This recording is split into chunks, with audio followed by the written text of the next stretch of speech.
So when you around here worrying about, what was the best wood she had, you trying to compete and be the best she ever had. You telling a thing like I ain't nobody. Even if you tell a woman ain't nobody ever hit it like this, you're thinking about what other men have done to her. I'm gonna be honest with you, bro. That's a weird train of thought right there. It's a very real train of thought to be worried about trying to be the best wood a woman ever had. That means you throw yourself in a pool of woods and say, I'm gonna be the best out of all of y'all. Man, that's crazy, bro. I want you to think about how crazy it is. So the next time you call yourself trying to be the best a woman ever had, you think about that you compare yourself to all the wood she ever had, which means them nigga wood is on your mind. So shout out to the Dr.boa, aka the Book of Alpharonomy. This guy is what I like to call the OSHA of the manosphere / red pill. This guy doesn't miss. He seeks nothing but perfection. So growing up, I was definitely the type to ask and compare myself to other men. But let me tell you where this stems from. I want to share a story with you guys. When I was younger, right, I lived with my stepsisters, and over time, things got complicated. Out of the 4 stepsisters I had, I ended up having relationships with 3 of them at different points in time. It wasn't all at once. Things happened over the years. But one relationship in particular stood out the most. At 13, you guys, I had what you call a full-blown relationship with one of my stepsisters. Mind you, she was 5 years older than me at the time, right?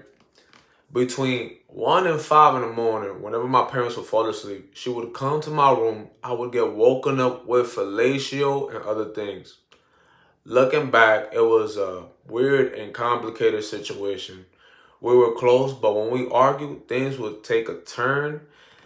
And she would start to talk about other guys and their sizes and, you know, talk about what she preferred, how big they was and stuff.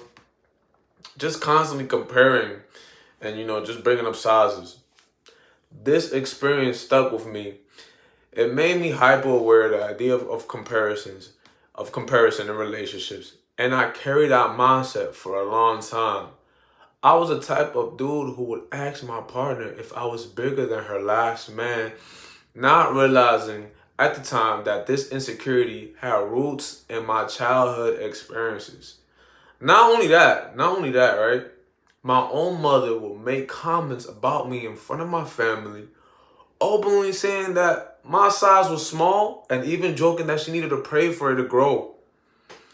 Imagine being a child and having something so personal turn into a topic of conversation, especially by someone who's supposed to nurture you and uplift you. Those words stuck with me and those words stuck with me, right? Embedding insecurities in my mind before I even was old enough to fully understand them. Looking back, I realized how damaging that kind of experience could be when apparently, especially a mother, speaks about a child in a way that brings up embarrassment rather than encouragement. It can really shape the way the child views themselves, for the years to come. It took a long time for me to break free from that mindset and rebuild my confidence. Now, how did I rebuild my confidence, right? Let's talk about that. I rebuild I rebuilding my confidence, unfortunately, through women. Having different encounters through women, me backing out and them telling me that I was hung, that that I was big, man. So yeah, it took some time to get over that because my mom and the experiences I had with my stepsisters, them always talking about penis size whenever I was around them, and they whenever I was around them and they were talking about men, it was always about penis sizes and this, that, and the third, right? But imagine if I was small, right? Imagine if I actually had a small wood, right? Imagine that, bro. I probably would never get over it. I probably would never get over it because you know the reality of me. having a small penis, right? Having a small penis. And the reality of me realizing I can never be the one for a woman simply based off that, it's basically traumatizing, man, because your value is based on your size on there. So it literally traumatized you. It had me traumatized, man, for years, man.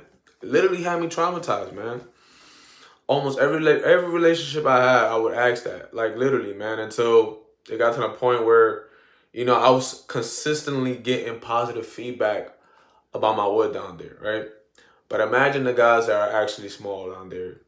It's like, imagine the guys that are small.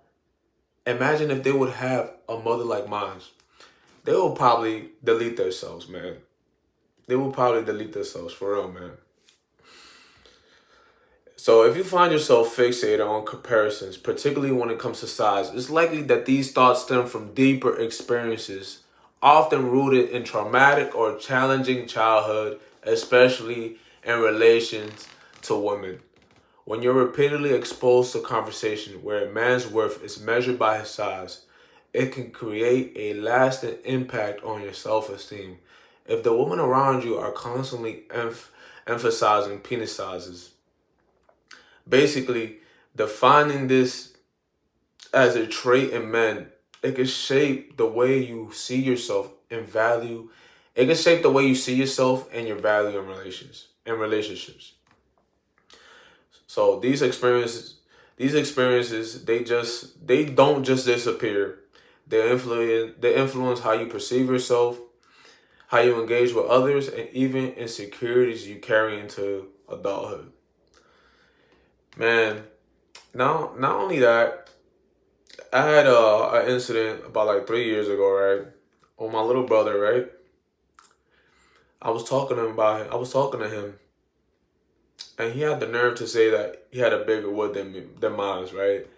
That my mom told him that his will is bigger than mine. So imagine having a mother like that. Like human, what kind of disgusting human being you gotta be to speak like that in front of a little boy. So now he's under the impression that his value is based off his size on there, and that's not true at all, man. That's not true. And if you don't got the will, if you don't got the will, right? You don't got that hunger inside you. If you're just not a person that can handle criticism, it will affect you. It will affect you, man. It will start to eat at your brain every moment you're with a woman. You start doing researches on how to get your wood bigger. You start doing exercises on how to, exercises that will make it bigger down there, man. It really affects you, right? Your whole life. You basically shape your whole life around this topic, man. But anyways, man, that's where it stems from, man. Being around a bunch of thoughts, growing up around a bunch of thoughts that, are always comparing, penis sizes. That's exactly where this stems from. So yeah, man. Like, comment, subscribe. You know what it is. I'll see y'all in the next vid, man.